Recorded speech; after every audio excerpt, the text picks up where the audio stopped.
Hey, I'm JB with your Mountain Tips, Mountain Tricks. So we're back inside today because I'm packing up for a Shasta climb.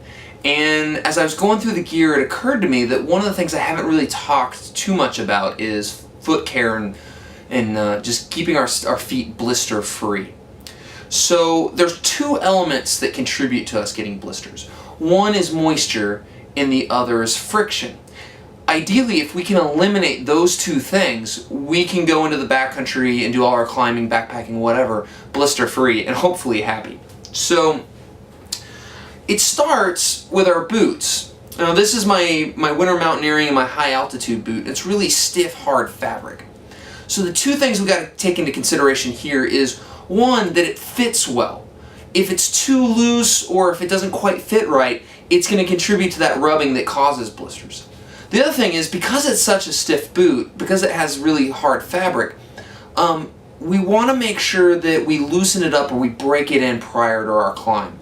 So one of the ways I did it with this boot is just put it on, hike around the neighborhood, go for some short day hikes, get the fabric really well and broken in, lest it break in my feet. The next thing is our socks. Now, I like to use a merino wool socks. This is my 0.6 just hiking sock, and it works really well. Merino wool is great because it pulls that moisture, that wetness away from my feet, and it dissipates it. Whereas like a cotton sock will hold it in, my feet will stay cold, moist, wet, and that's when blisters really start to happen.